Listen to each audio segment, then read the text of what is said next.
Welcome, fellow YouTubers, to another video from Silver Stealer. In this video, we're going to take a look at the Peace Dollar, a design that was made in 1921 by Anthony D. Franchisi, and it continued through 1921 to 1928, had a gap of a few years due to the Great Depression, and came back out in 1934 and 35 for its final 2 years, making this a very short set to complete. 1921, it had a high relief. They couldn't stack the coins on top of one another. And it was really rushed in 1921 anyway, towards the end of it, with like only a month of production.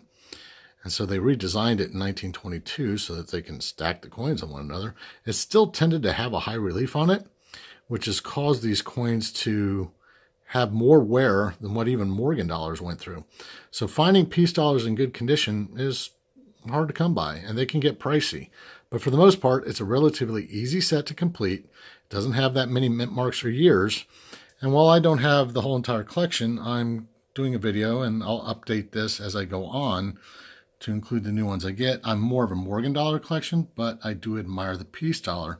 Again, it was started in 1921 due to World War I coming to an end and Britain need to resupply its silver bullion stock to support its banks. The United States came to its aid and melted down a whole bunch of Morgan dollars so that they can make these Peace dollars.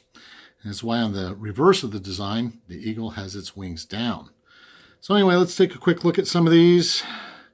I have the 1922 Philly. It's an MS63. A 1922 Denver I just got in the mail the other day from APMEX, along with the 22S, same deal, just from APMEX, both in BU condition. I'll probably get those graded out at one time. Here's a PCGS MS63 1923 Philly. Try to get that light out of there. Here's a 23S. And that was the third of 3 coins I got from APMEX the other day.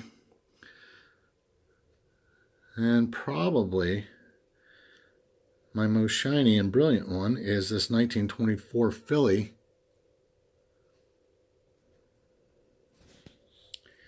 That's an MS64.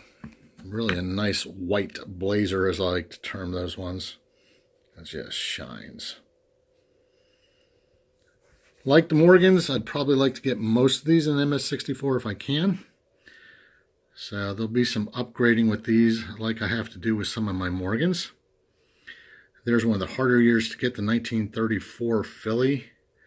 Any 34 or 1935, the mintages were just very low on those, so it's going to cost you a little bit for those 2 years. And the 1928 Philly, which I also don't have in my collection, is considered the king of the Peace dollars. I don't have that one yet, but it's on my radar, as well as the 1921. So I'll update this as I go along. The coins on the perimeter are ones that I just have extras of, and if they're at a good price, I'll buy them. Anyway, I'll update this in the future. Thanks for watching. Remember to like, subscribe, and all those other good things. I'll see you on the next video.